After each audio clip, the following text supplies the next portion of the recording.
Assalamualaikum warahmatullahi wabarakatuh.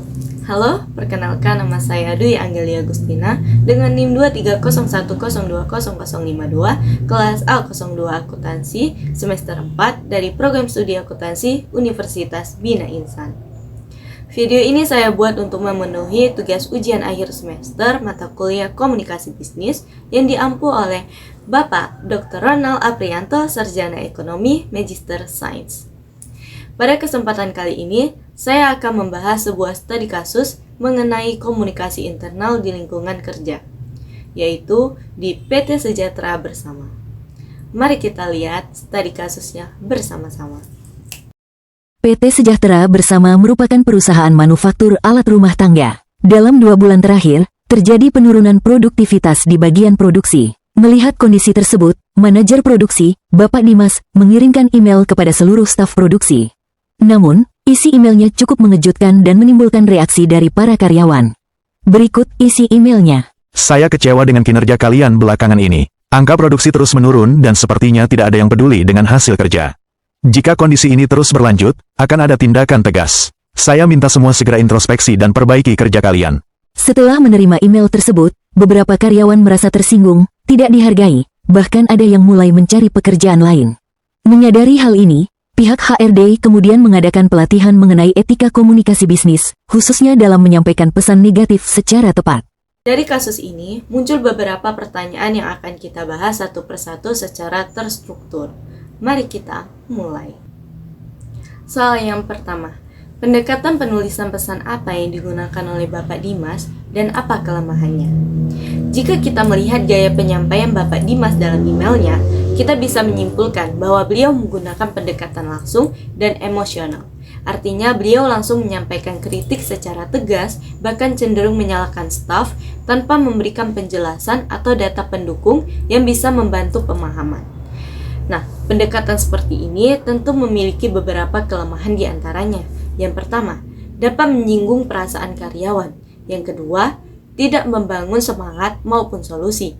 Yang ketiga, berpotensi menurunkan motivasi dan loyalitas kerja. Yang keempat, tidak memberikan kejelasan apa yang seharusnya diperbaiki.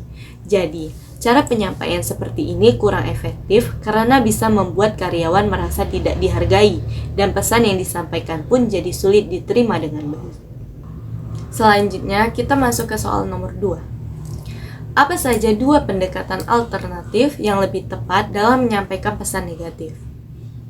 Untuk menyampaikan pesan negatif, ada 2 cara. Yang pertama, menggunakan pendekatan tidak langsung. Dalam pendekatan ini, kita membuka dengan kalimat yang netral atau positif terlebih dahulu, baru kemudian menyampaikan hal negatif secara halus. Contohnya, saya menghargai kerja keras tim selama ini, namun ada hal yang perlu kita evaluasi bersama. Dengan pembukaan yang hangat, pesan negatif bisa lebih mudah diterima.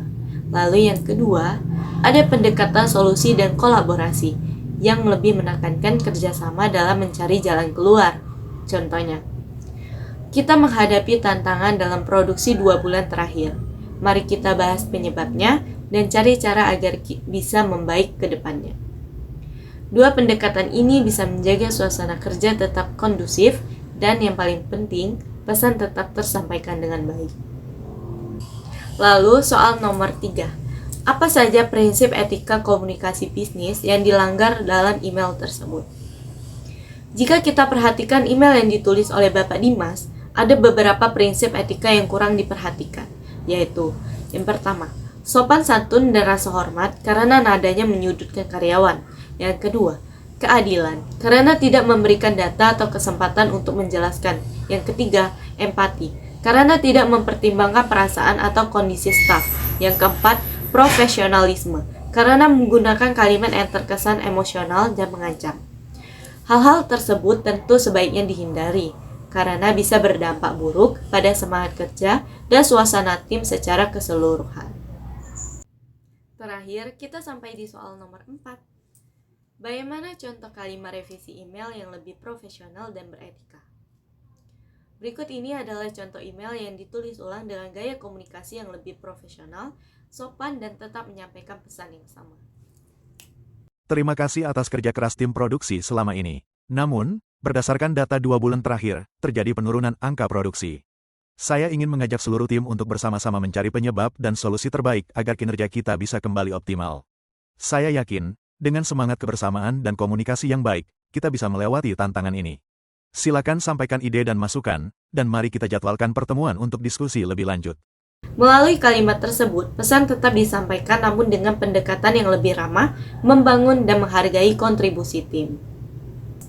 Oke, dari studi kasus ini kita bisa belajar bahwa dalam dunia kerja, cara berkomunikasi sangat menentukan. Bukan hanya apa yang disampaikan, tapi bagaimana cara kita menyampaikannya juga sangat berpengaruh terhadap respon dari lawan bicara. Saya Dwi Anggelia Agustina, pamit undur diri. Semoga bermanfaat. Apabila ada salah kata saya mohon maaf. Kepada Allah saya mohon ampun. Wabillahi taufiq wal hidayah. Wassalamualaikum warahmatullahi wabarakatuh. Bye.